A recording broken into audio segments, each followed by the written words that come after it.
vou falar sobre um assunto que, graças a Deus, eu fui curada. Mas eu já fui muito irada, sabe?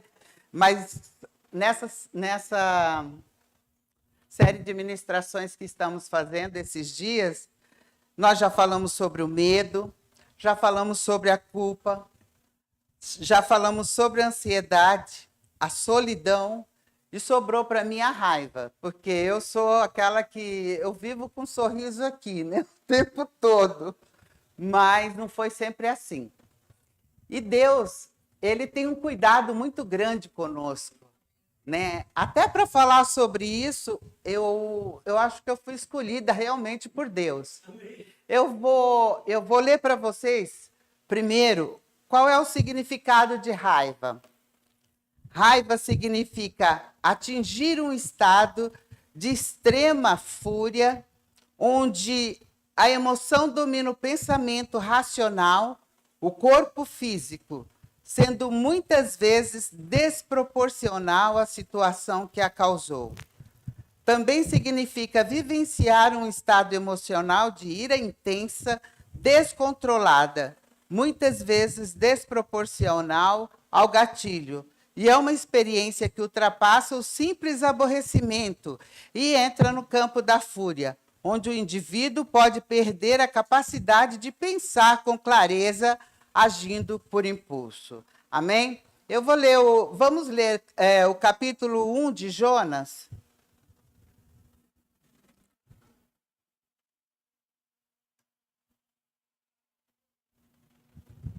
Diz assim a palavra do Senhor. O Senhor deu esta mensagem a Jonas, filho de Amitai. Apronte-se, vá à grande cidade de Nínive, anuncie meu julgamento contra ela, pois vi como seu povo é perverso. Jonas se aprontou, mas não foi. Foi na direção contrária, a fim de fugir do Senhor. Desceu ao porto de Jope, onde encontrou um navio que estava de partida para Tarsis, comprou a passagem e embarcou a fim de fugir do Senhor. O Senhor, porém, enviou sobre o mar um vento forte e caiu uma tempestade tão violenta que o navio estava prestes a despedaçar. Com muito medo, os marinheiros clamavam aos seus deuses para que socorressem e lançassem a carga ao mar, para deixar o navio mais leve. Enquanto isso, Jonas dormia profundamente no porão. Então, o capitão desceu para falar com ele. Como podes dormir numa situação dessas? Disse, levante-se, ore ao seu Deus. Quem sabe ele prestará atenção e nos poupará a nossa vida? Então a tripulação tirou sorte para ver qual deles havia ofendido os deuses e causado a terrível tempestade. Quando tiraram sorte, elas indicaram que Jonas era o culpado. Porque essa terrível, e aí eles dizem, porque essa terrível tempestade veio sobre nós? Perguntaram. Quem é você? Qual é a sua profissão? De onde vem? Qual é a sua nacionalidade? Jonas respondeu, sou hebreu, adoro o Senhor, o Deus dos céus, que fez o mar e a terra. Os marinheiros ficaram apavorados quando ouviram isso, pois Jonas já havia lhe contado que estava fugindo do Senhor. Por que fez uma coisa dessas? Disseram. E visto que a tempestade piorava cada vez mais, perguntaram-lhe, o que devemos fazer com você para que a tempestade se acalme? E Jonas respondeu, jogue-me ao mar, e ele voltará a ficar calmo. Eu sei que esta terrível tempestade é culpa minha. Em vez disso, os marinheiros remavam ainda com mais força para levar a embarcação à terra. Mas não conseguiram, pois o mar tempestuoso havia se tornado muito violento. Então clamaram ao Senhor e disseram, ó Senhor, não nos deixe morrer por causa deste homem, e não nos responsabilize pela morte dele. Ó Senhor, tu sabes o motivo por que enviaste essa tempestade sobre ele. Depois, os marinheiros pegaram Jonas e o lançaram ao mar, e no mesmo instante, a furiosa tempestade se aquietou. Espantados com o grande poder do Senhor, os marinheiros lhe ofereceram sacrifício e firmaram o compromisso de servi-lo. O Senhor fez com que um grande peixe engolisse Jonas. E Jonas ficou dentro do peixe por 3 dias e 3 noites. Amém? Facinho, né? Já diz tudo aí, a gente lendo esse capítulo, a gente já vê tudo. Então, como nós estamos falando de emoções curadas e vidas restauradas, Jonas é um exemplo assim maravilhoso para isso. E a gente vai ver como Deus nos ensina a lidar com a ira e a ter compaixão. A raiva, ela é tão perigosa que ela pode nos afastar dos planos de Deus. Mas ele nos chama a misericórdia. Foi o que ele fez com Jonas. Ele queria se afastar de Deus por causa da raiva. O livro de Jonas, ele registra acontecimentos históricos que ocorreram mais ou menos 612 anos antes de Cristo. E Jeroboão era o rei na época, né, de Israel. E provavelmente o rei assírio era Assur, conforme a gente vê lá no livro de 2 Reis 14, 25, lá a gente já vê falar de Jonas. E ali a gente já sabe que já tinha um profeta de Gat-Hefer que já estava ali, que já vivia ali, que era um profeta de Deus. Então a gente já vê lá no livro de Reis, antes de chegar ao livro de Jonas, a menção do profeta Jonas. Veja uma curiosidade que eu encontrei, né? O nome do pai de Jonas, no livro, logo que você abre a palavra de Deus, está escrito Amitai. E Amitai significa, do hebraico, verdade, fidelidade. Então, era um homem que provavelmente já era um homem de Deus, o pai do Jonas. E ele escolheu com sabedoria o nome de Jonas, porque Jonas significa pomba, ou seja, Amitai, um homem da verdade que vai levar, que o seu filho vai levar a mensagem de paz, porque pomba levava mensagem. Lembra quando tinha antes os pombo-correio? Né? Tinha até uma música que eu acho que eu já esqueci, mas existia uma música que falava do pombo-correio, né? Então, Jonas recebeu essa mensagem e, lamentavelmente, ele fugiu. Foi para uma cidade portuária, comprou uma passagem, foi para Jope, na costa do Mar Mediterrâneo, e tudo isso é descida, tá, gente, que eu estou falando. Seguindo para Tarsis, em direção totalmente contrária àquilo que Deus ordenou. Por que ele quis fazer isso? Porque aquele povo assírio, eles eram muito cruéis, eles eram perversos demais, maldosos demais. Sabe o tipo assim mínimo que eles faziam? Eu não sei se vocês se lembram, há um mês atrás, mais ou menos, saiu uma notícia na TV de que um rapaz saiu arrastando uma moça embaixo de um carro. Foi dolorido demais ouvir aquilo, né? Mas esse povo, eles eram tão perversos que eles amarravam as pessoas nos cavalos e saíam rodeando. E não tinha terra, né? Não tinha asfalto. Era na terra, na pedra, e arrancava braço, arrancava perna. Era uma coisa assim, malvadeza é pouco falar, porque eles eram muito perversos. Então Jonas, sabendo daquilo, que esse povo fazia isso com o povo de Deus, com o povo de Israel, ele Não vou pregar para esse povo. Não vou lá levar a palavra para esse povo. Vou fugir. Levar a mensagem para o inimigo, ao inimigo, foi o maior desafio de Jonas. Foi o maior que ele teve. Vocês podem não acreditar, mas quando vocês lerem o livro, vocês vão ver. É um livro curtinho, fácil de ler e gostoso de ler. Então, o nome de Jonas no hebraico, ele quer dizer pomba.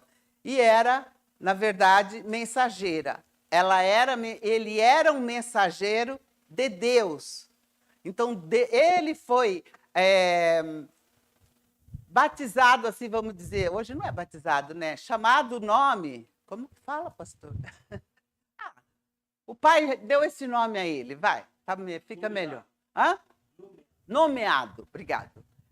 Ele foi nomeado mesmo para levar a paz, para levar mensagem de paz. Pois bem, o impacto do livro de Jonas é tão continuado através dos dias de hoje que nas sinagogas, no dia do Yom Kippur, ainda se lê o livro de Jonas. Esse ano vai ser no dia 21/9, o Yom Kippur, né? Que é o dia da expiação, é onde as pessoas vão reconhecer os seus erros, os judeus, né? E pedir perdão para recomeçar um ano livre dos seus pecados, digamos assim. Então, o livro de Jonas, até hoje, é um livro que é lido nas tardes do Yom Kippur. Esse livro litúrgico, ele nos ajuda a entender que essa mensagem de esperança e segurança para o povo escolhido de Deus. Note bem, no primeiro momento, nós vemos Jonas recebendo uma ordenança e fugindo da presença de Deus. Quem já teve criança aqui? Todo mundo, né? Pelo que eu estou vendo aqui. São poucos. Eu brinquei mais com as minhas netas do que as minhas filhas. E aí elas falavam assim para mim, vó, vamos brincar de esconde-esconde? Sabe o que é esconde-esconde? Esconde-esconde. E elas, assim, com uma idade entre 2 e 3 anos. E aí, vamos brincar de esconde-esconde? Vamos, né? Aí uma pegava, colocava a cabeça atrás da cortina, mas o corpo ficava para fora. Aí entrava a cabeça embaixo da cadeira, mas o corpinho ficava para fora. E a gente ficava brincando de esconde-esconde.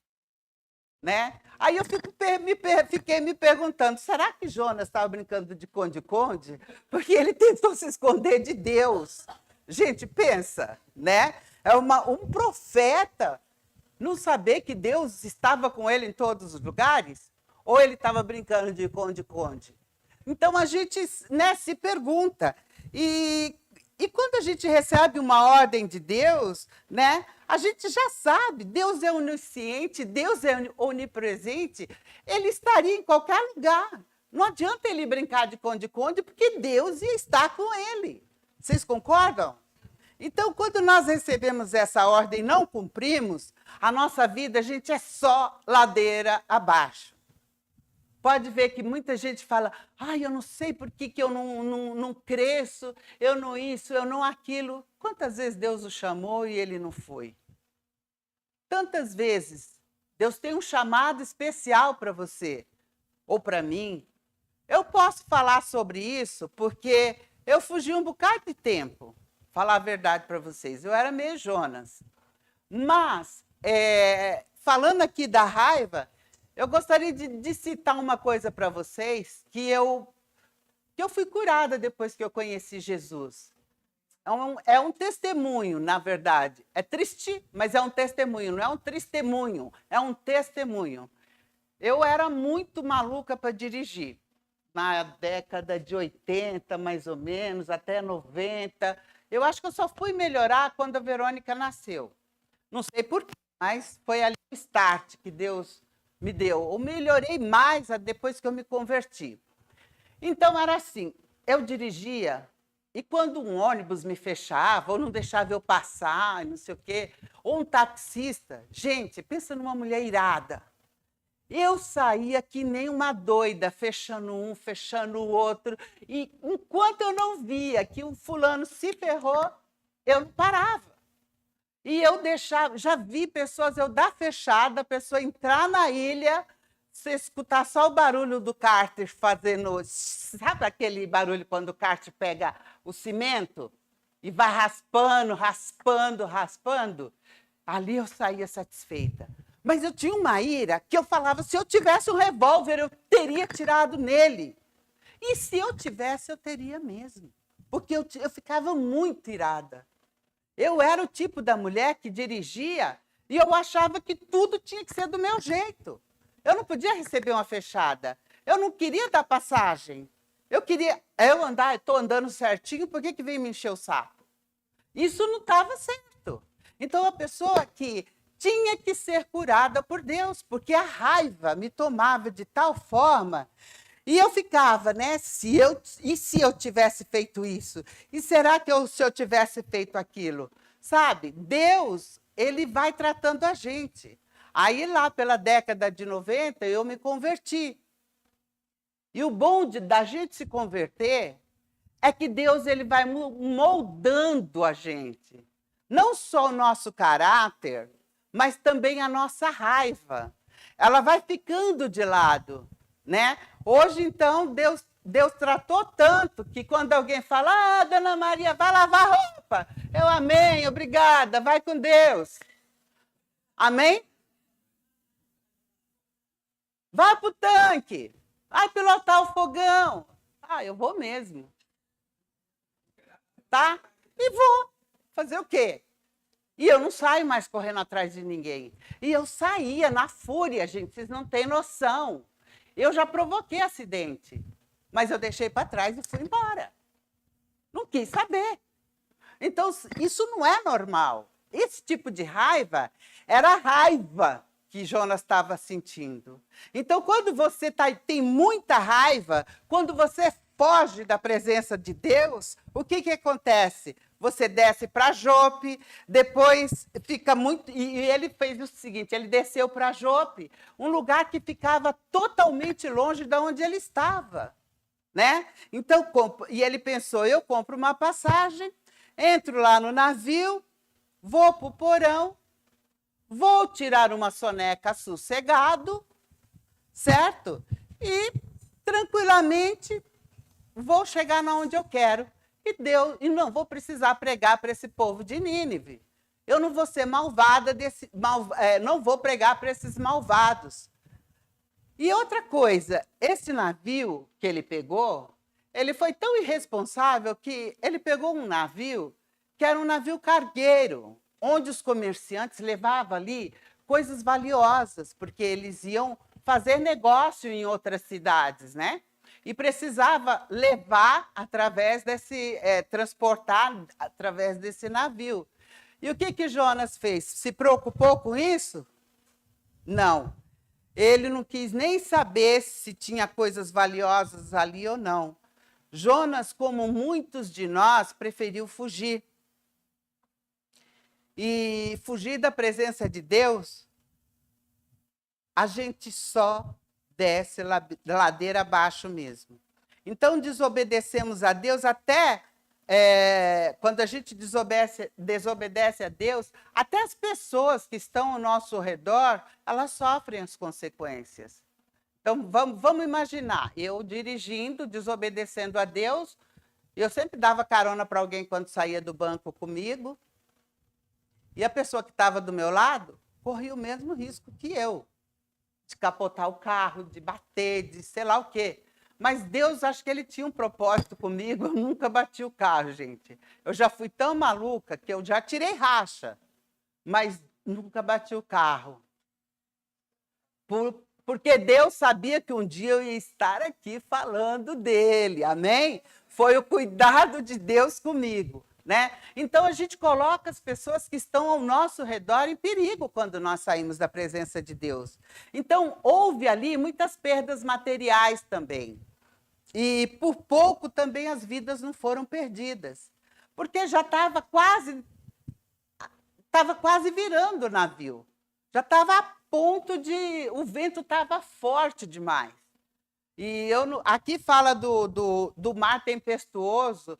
Eu não sei se alguém aqui já andou de barco quando ele está crespo, né, que eles falam lá no Nordeste. e você vai de uma ilha para outra, e quando está chovendo muito, o mar está crespo, você fica pulando assim no barco, né? Mas esses barcos assim de transporte, você fica 1 hora, eu acho que lá de Valência para Boipeba deve ter 1h30, 1h40 mais ou menos. E eu fui uma vez voltei de lá de Boipeba para Valência para chegar em Salvador. E o mar estava crespo e era assim, você tomava chuva, tomava banho de mar também, e é um negócio horrível, não é fácil. Você começa a ficar com medo, porque o negócio fica assim, você pula na cadeira assim, sabe? Não tem cinto de segurança esses barcos assim que transportam. Então você pula. Agora você imagina você em alto mar, com chuva, vento, e do jeito que eles estavam. Então, os marinheiros eles estavam cheios de medo e lançaram ao mar suas coisas, que eram coisas valiosas, como eu disse no começo. Por quê? Porque era um navio cargueiro de negócios, de homens de negócios, né? Então, e era de se estranhar tamanha tempestade naquela época. Não era normal para aquela época do ano, aquele tipo de tempestade. Igual agora, nós estamos em janeiro, né? Não, fevereiro já.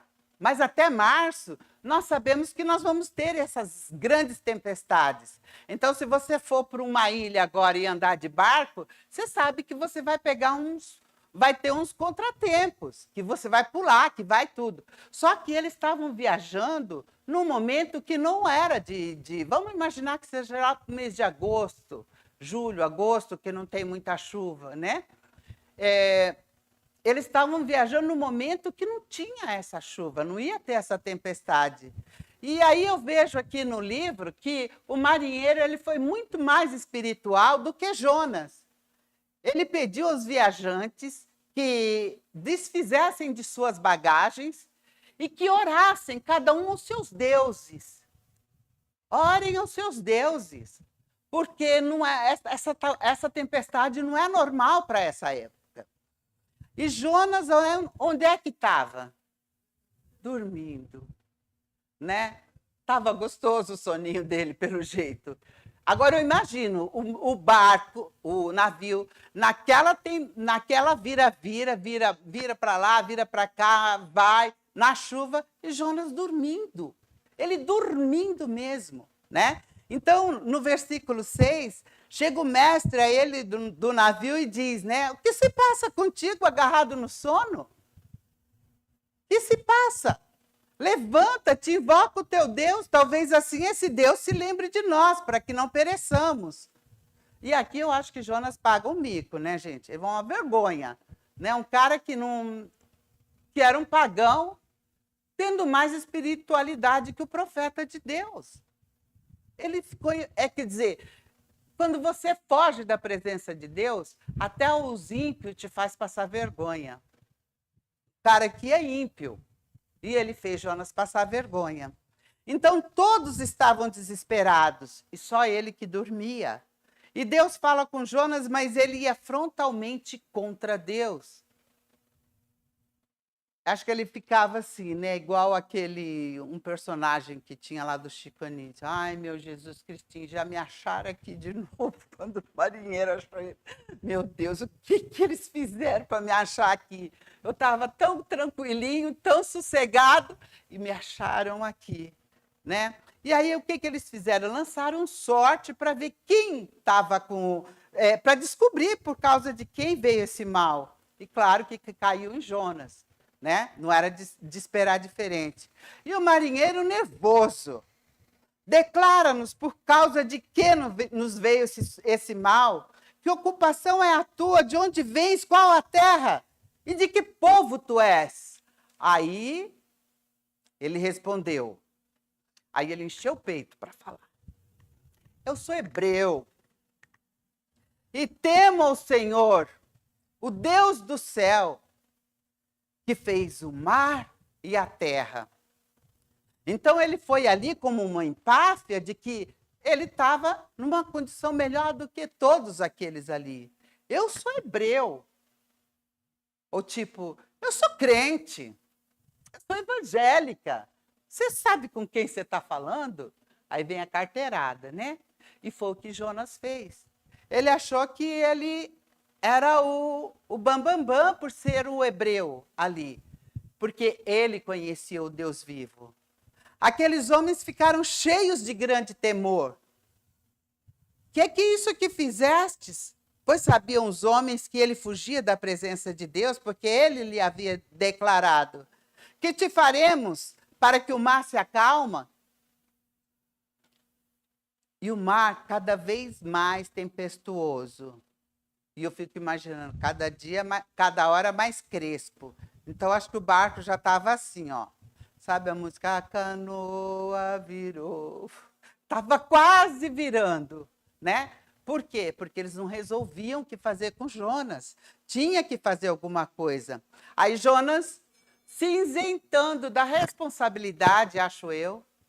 Isso aqui não está na Bíblia, é eu, tá, gente? Ele falou: lançai-me ao mar, e o mar se aquietará. Porque sei que por minha causa lhe sobreveio essa tempestade.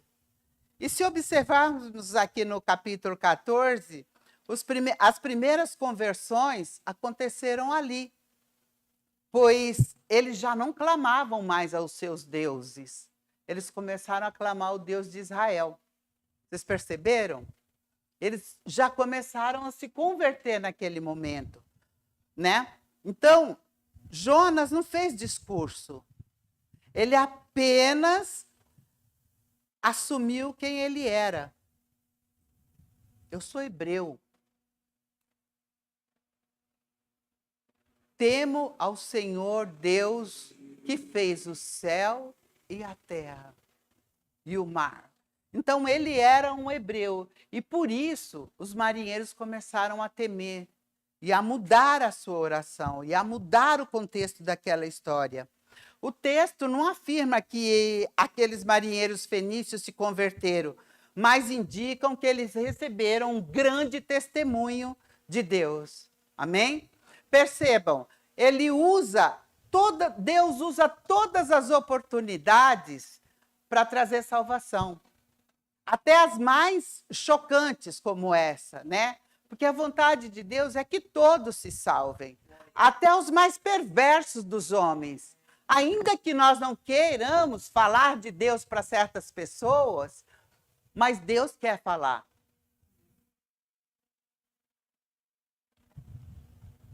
Então, os marinheiros talvez nem tenham sido salvos, mas eles viram o que Deus de Israel é capaz de fazer. Como eu disse no início, Jonas quis fugir da presença de Deus e foi ladeira abaixo. Agora Jonas vai para um lugar mais baixo que o porão do navio. Se você acha que não pode ficar pior, pode. Piorou, gente. Piorou ainda mais. Porque ele foi lançado ao mar. E lá no mar ele viu as profundezas do mar. Ele viu o quanto era difícil estar ali. E ele viu que ele dependia de Deus. Naquele momento, ele teve um momento de reflexão. E ele dependia de Deus. E Deus mandou uma providência para ele, que foi o grande peixe. Deus sempre manda uma providência. Quando Adão e Eva pecaram, né, Deus chegou e perguntou para eles: onde você está? E Deus sabia onde é que eles estavam, né? Cadê vocês? Estão escondidos aí no jardim? Estavam brincando de esconde-esconde também, de Deus, né? Então eles sabiam que Deus estava ali, mas eles também fugiram da presença de Deus. Porque quando nós fazemos coisas que não agradam a Deus, nós fugimos da presença de Deus. E Jonas fugiu da presença de Deus, mas Deus enviou socorro. Para Adão e Eva, Deus fez roupas de peles de animal. Mas para Jonas, Deus mandou um grande peixe. E ali, 3 dias e 3 noites, dentro do negócio gosmento, deslizando, eu imagino um cheiro assim desagradável, bilíssimo, né? para ficar ali 3 dias e 3 noites, mas foi o socorro que Deus tinha para ele naquele momento. Porque ele estava nas profundezas do mar e ele poderia morrer ali, afogado, sei lá o quê. Mas a providência de Deus não falha. O grande peixe foi a providência de Deus. Amém? Então, notinha de rodapé. Eu estava lendo e vi que ele faz uma oração dentro do peixe. Jonas ali, ele faz uma oração, e essa oração é um salmo, e tem uma estrutura poética de salmo, do versículo 2 ao 9, ela é escrita em poesia hebraica, recheada de imagens vividas que descrevem a angústia de Jonas dentro do peixe. Então, essa oração, o salmo, era de ação de graça, confirmando que ele não estava implorando a ajuda de Deus, e sim agradecendo o livramento imerecido. Por quê? Ele não estava agradecendo, ele estava só agradecendo o livramento, mas ele não estava pedindo para Deus para levar ele de volta, para levar a palavra para o povo de Nínive. Ele só estava agradecendo porque Deus mandou o peixe, e o peixe foi um livramento para ele. Mas ele não pediu perdão pela burrada que ele fez, né? Então, gente, a raiva, ela pode nos afastar dos planos de Deus. Tenham cuidado. Tenham cuidado, porque a raiva, ela mata, ela destrói. Sair da presença de Deus nos leva à escuridão. A raiva, ela turva os nossos pensamentos. Jonas ficou 3 dias e 3 noites deslizando para lá e para cá, para lá e para cá. Imagina que situação ruim, né? Quando você está lendo assim, aí você fica, como ficar dentro de um peixe? Imagina o que tem dentro lá daquilo lá, gente. Não deve ser... E o cheiro? Não, cheiro não, fedor, né? Porque ali não deve ter cheiro. Então, assim, o cara foi realmente... Ele teve o socorro, mas foi um socorro que era para ele aprender alguma coisa ali dentro. Eu imagino que Deus deu essa oportunidade para ele, mas para que ele fosse transformado. Mas mesmo assim, ele não queria saber daquele povo. Então, gente, quando estamos irados, nossas cabeças elas ficam como a de Jonas dentro do peixe. Aí a gente fica, se eu tivesse feito assim... Ou então, vamos lá, que na época que eu tinha muita raiva, eu fechava o cara, se eu não fechasse, eu devia ter feito isso, eu devia ter feito aquilo. Ou então a pessoa falou feio com você, olhou feio, você fala, eu devia ter mandado não sei o quê, eu devia isso, eu devia aquilo. E a gente fica com a cabeça atormentada. Se você fica nesse, eu devia ter feito isso, eu devia ter feito aquilo, e aquela raiva vai te machucando. Porque você fica achando que devia ter feito um mal para alguém, né? Aí se eu tivesse feito isso, se eu tivesse feito aquilo, e aí se a minha tia tivesse roda, ela seria um caminhão. E não ia resolver nada também. Você concorda? Não é? Então é assim que ficamos, nos torturamos por algo que não vai mudar mais. Jonas, ele não precisava passar por tudo isso. Ele foi teimoso, ele foi imaturo, deixou a raiva dominar seus pensamentos. E a raiva foi tanta que ele assumiu o papel de Deus. Quem deu a ordem para ele julgar aquele povo? Deus falou para ele em algum momento, assim, vai lá e julga aquele povo? Não, Deus falou, vai lá e leva a minha palavra para eles. Eles estão muito perversos e aquela cidade pode acabar. Vai lá. E Jonas assumiu o papel de julgador. E quantas vezes nós, na nossa raiva, assumimos esse papel com as pessoas? De julgar. Mas fulano fez isso, fez aquilo outro, e não sei o quê, não quero mais saber. Gente, Deus não levantou ninguém aqui para julgar ninguém. Tem algum juiz aqui? Tem um quase juiz, mas não é um juiz. Se tivesse prestado um concurso, seria um juiz. E teria autoridade para julgar uma causa. Que é o nosso querido pastor. Certo? Mas não julgaria ninguém aqui. Aqui, ele é o nosso pastor. Mas se ele fosse um juiz, lá no tribunal ele poderia julgar. Então Jonas se achou tão demais que ele queria julgar o povo de Nínive. E não é assim que funciona, gente. Muitas vezes nós oramos, queremos que Deus faça nossas vontades, só que não é assim que funciona. E se ele quer usar você para levar a palavra de salvação para algum ninivita, não fuja, porque mesmo fugindo, vai ser você que vai levar. Não adianta você falar, outra pessoa leva. Mas não, se Deus falou para você falar para aquele perverso, Deus vai usar você. Jonas, ele estava com tanta raiva, mas tanta raiva, que aquilo estava fazendo mal para ele. É como nós. Como eu disse para vocês, eu ficava tão irada, que eu tinha vontade de chutar a parede. E no trânsito eu era a pior pessoa do mundo. Hoje eu sou uma mosca, mas antes de conhecer Jesus, eu conheço a ira, a raiva. Vocês entendem? E muitos de vocês também sabem que tem uma raivinha de alguma coisa. Não adianta pensar que só eu não venham achar só. Eu não me...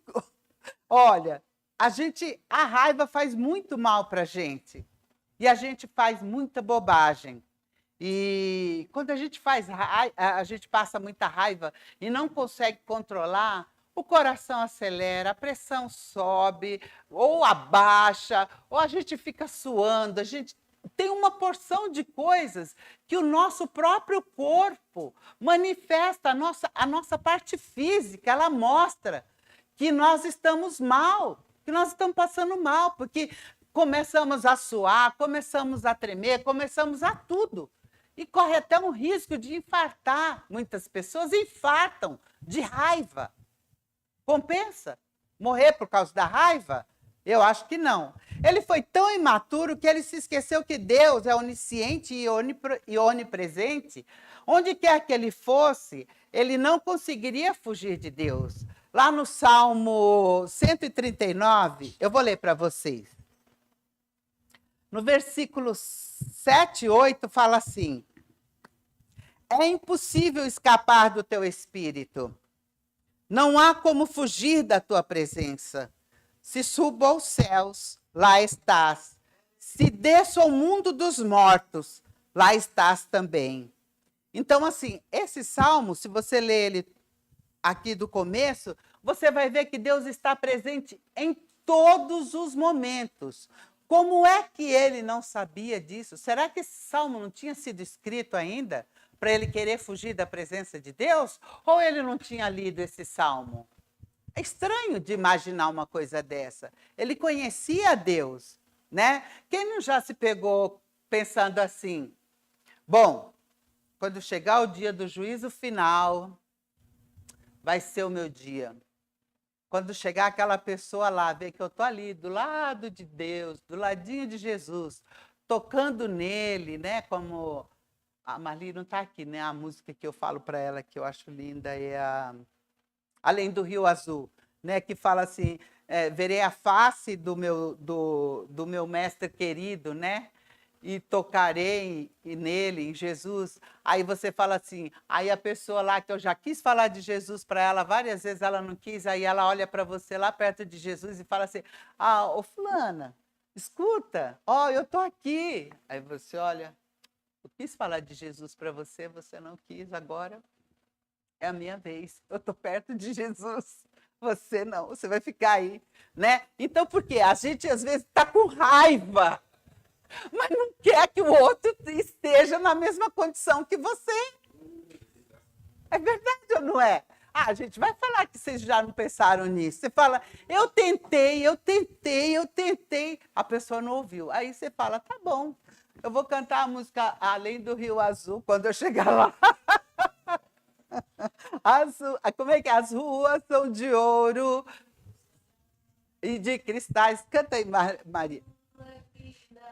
Ali tudo é paz, morte, choro, nunca mais tristeza e dor, nunca mais Será que as pessoas vão passar por isso? Essas aí que zombaram muitas vezes de nós, porque nós somos seguidores de Cristo. Muitos zombaram de nós. Aí a gente vai ver eles lá no juízo final e nós vamos falar: morte, choro, nunca mais. Né? É a revanche. Aí, gostei da palavra. Voltando aqui para Jonas, gente, o problema dele é que ele estava vivendo o sectarismo. O que é o sectarismo? Eu vou ler porque é um pouco complicado. Significa apego excessivo, intolerante a um grupo, seita ou doutrina específica, caracterizado por uma visão estreita, inflexibilidade, levando a divisão e conflito com outros grupos, seja religião, política ou filosofia. Envolve crença de que apenas o seu grupo possui a verdade, desqualificando os de fora. Era o que Jonas estava fazendo com o povo de Nínive. Ingenuamente, muitos cristãos, eles tentam despreocupar-se com essa tarefa, dizendo: afinal, se Deus quer que as pessoas sejam salvas, Ele o fará, independente de mim. Isso é a deserção no cumprimento da missão, porque condena a perdição às pessoas. O que é deserção? Deserção é o ato de abandonar um dos deveres do serviço ou responsabilidade que lhe foi imputado. Então, você não faz aquilo que era o que Jonas estava fazendo, a deserção. E, às vezes, somos o próprio Jonas, fugimos de situação que Deus nos conduzirá a mediar conflitos ou situações se tivermos presentes. Veja, eu falei para vocês que eu era muito violenta no trânsito, né? Aí teve um dia que eu estava indo para o Jardim São Francisco, num domingo, por volta de meio-dia, meio-dia e meio, e dois caras pararam, acho que um fechou o outro, pararam assim em frente a um negócio de pneu, e um pegou um ferro, outro pegou um não sei o quê, e eu parei no farol. Aí eu vi aquilo, desci lá, com a autoridade de Deus, porque eu não sei onde eu arrumei aquilo. Eu desci lá, fui lá, botei o dedo em riste na cara deles e falei: escuta aqui, você está com seu filho no seu carro e você vai querer estragar sua vida brigando uma hora dessa. Você está pensando o quê? Aí fui para o outro: larga de ser trouxa, daqui a pouco você vai para a cadeia, que vida você vai ter? E falando nesse tom de voz, gente, bem autoritária, como se eu soubesse quem era eles. Eu não sabia. Falei: toma vergonha na cara, a mulher de vocês em casa esperando vocês para almoçar e vocês aí brigando que nem moleque. Ora, voltei, fui pro carro, peguei meu carro e fui embora. Aí depois eu fiquei pensando, e eles pararam de brigar. Cada um entrou pro seu carro e foram embora. E eu, ora, que coisa feia. E falando sozinha dentro do carro, né? Aí você vê como Deus usa a gente. A pessoa que era a violenta, que pegava andava com uma madeira no carro, andava assim, vamos dizer, uma ripa, vai.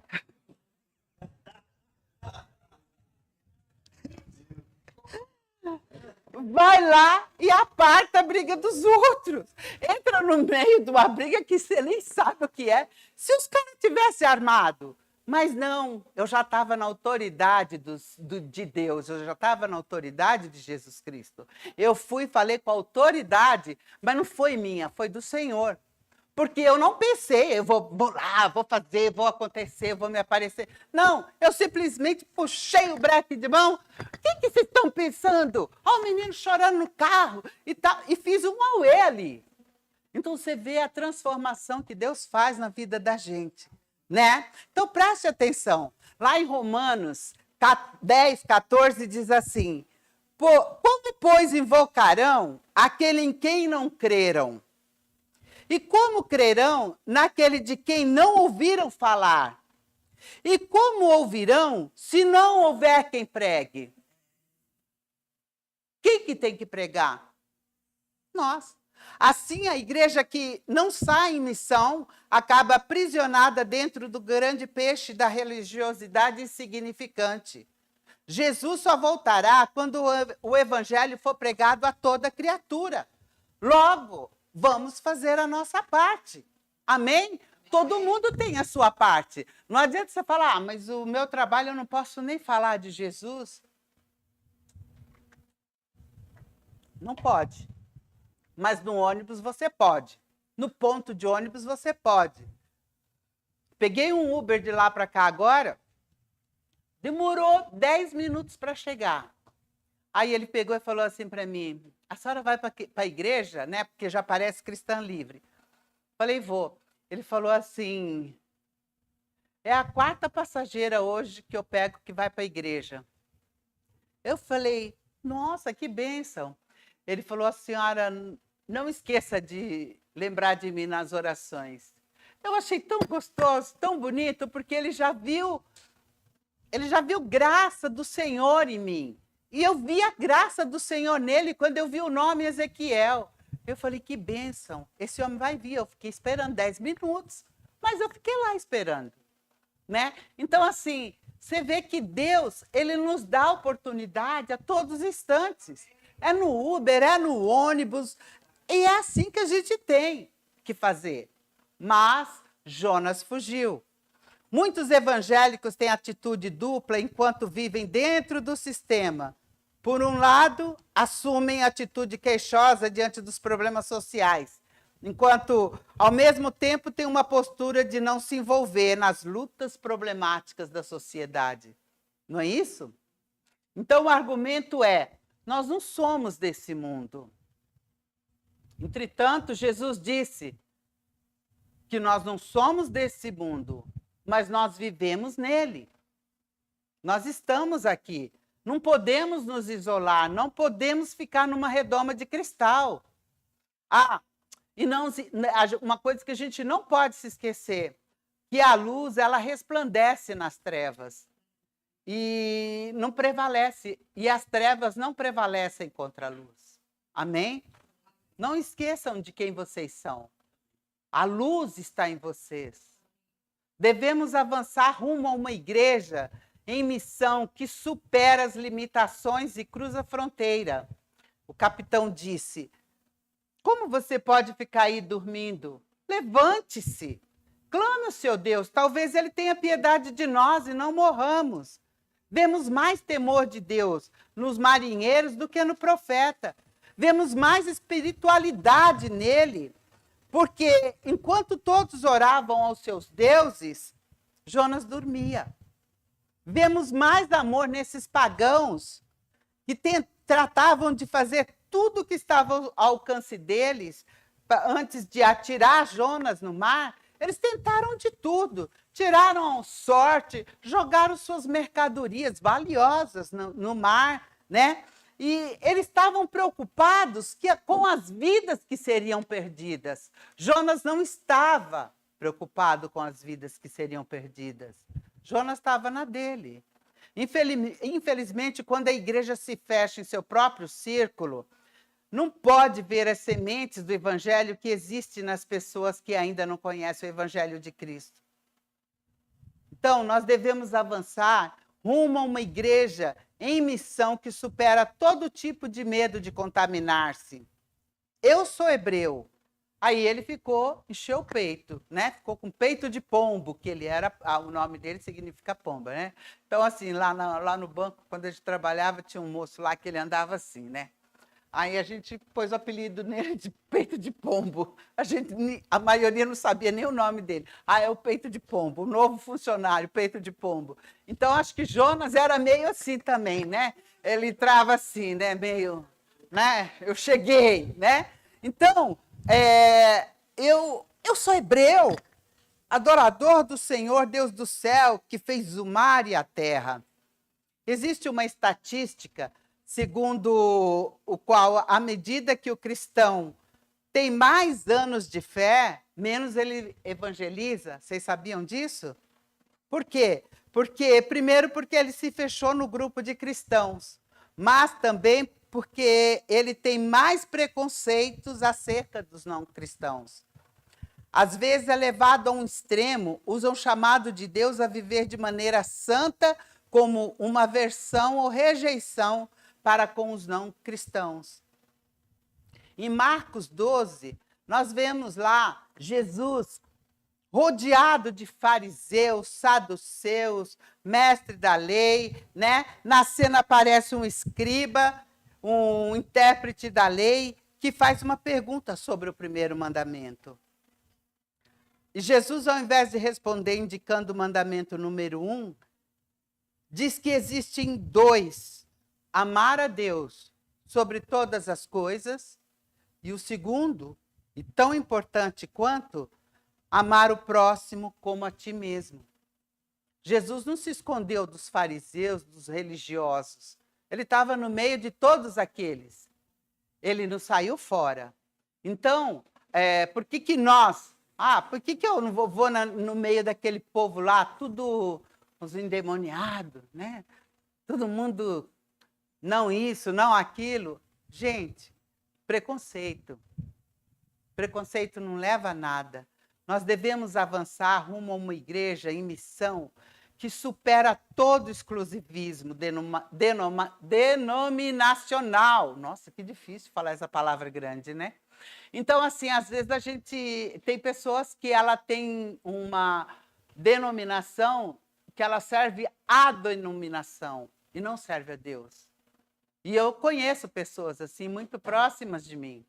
Não pode ser assim, né? Então, nós perceba que a raiva nos faz tão mal que deixa até a gente não ver o óbvio. Por quê? Porque nós queremos servir a uma denominação, ou porque a gente tem medo de se contaminar, ou porque a gente está no meio de um grupo e esse grupo nós não podemos sair dele. E aí Deus entra lá no... Vamos lá, já vou pular para o livro 4, gente. Como poderia ficar irado o Jonas com essa situação a ponto de pedir a Deus a morte? Ele estava ali num lugar que o peixe já havia vomitado ele na praia, e ali ele estava e ele achava o seguinte: eu vou ficar por aqui mesmo. Estava lá tomando um sol, Deus fez uma planta crescer, e cresceu e cobriu, deu sombra a ele e tal. Aí ele ficou sossegado, aí ele falou: opa, estou de boa, agora não vou sair mais daqui. Aí ele ficou ainda bravo com Deus. Aí Deus fala com ele, né? Porque a planta que ele não cuidou, que ele não plantou, que ele não regou, não fez nada para a planta nascer, nasceu, cobriu ele, deu guarida para ele. Aí ele queria, né, que a planta sobrevivesse para sempre, para ele ficar ali sossegadinho. Aí ele ficou bravo quando a planta morreu, né?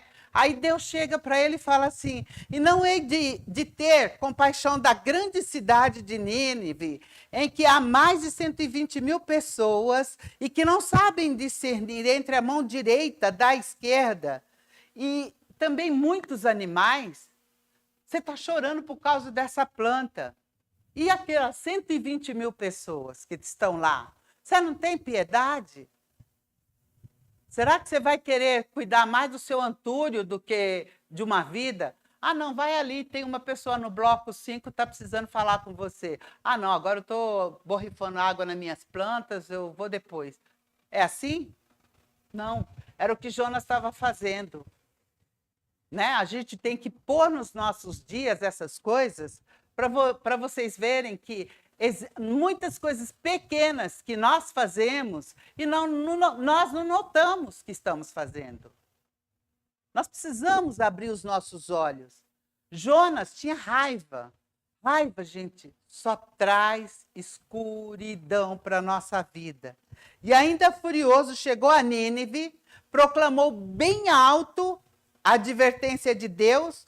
Pelo fato dos assírios serem um povo bárbaro e odiado, Jonas provavelmente desejou que eles ignorassem a palavra, né, a sua advertência.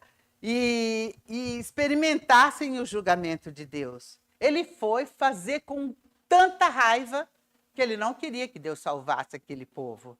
Jonas esperava uma destruição como a de Sodoma e Gomorra.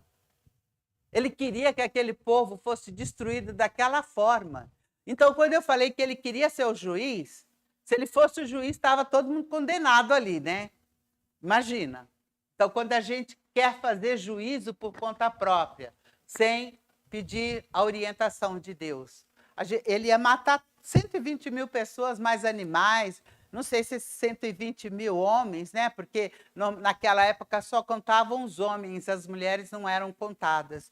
Mas se tivesse lá mais de 300 mulheres também, quantas pessoas seriam perdidas? Quantas vidas seriam perdidas? Porque no momento que ele levou a mensagem de Deus, todos, o próprio rei, deu ordem para que todos jejuassem e se vestissem de saco e orassem e ficassem na de Deus, fizessem a vontade de Deus. E ali Jonas ficou irado. Era para eles morrer, queimado, cair um raio, sei lá o quê, né? Mas não era para se salvar. Ele não queria salvação para o povo, porque eles eram um povo perverso. Vocês imaginam quanta raiva Jonas passou de ver aquele povo todo fazendo as crueldades que fizeram, que eu já falei para vocês e não vou repetir porque dói até de falar, né? Aquelas crueldades que o cara fez, que os caras faziam, e aí ele fala, não, agora vem agora e vai ser salvo. E eu vou chegar lá na glória e ainda vou encontrar esses malandros. Gente, não é comigo, né? E às vezes é isso que a gente pensa. Como eu falei ali aquela hora, né? A gente às vezes fica assim, quero ver quando chegar a minha vez. Você vai estar lá e eu vou estar lá em cima, tocando em Jesus, além do Rio Azul. Né? Jonas ficou com tanta raiva que ele não quis compartilhar o momento de maneira alguma, a confiança e o amor de Deus aos novos convertidos, o que na história é uma manifestação de etnocentrismo que o impede de querer se reunir com os que foram alcançados pela mesma misericórdia e graça de Deus. Jonas manifesta desprezo pelos demais, um etnocentrismo que o faz fugir do cumprimento da sua missão. E para concluir, está demorando nessa, então não vejo a hora de acabar. Já, vamos concluir a palavra. Apesar de toda a raiva de Jonas, o livro nos ensina que somente o arrependimento verdadeiro pode trazer a salvação. E também demonstra compaixão de Deus para com todos. Deus quer que todas as pessoas se arrependam verdadeiramente e recebam a salvação. Amém?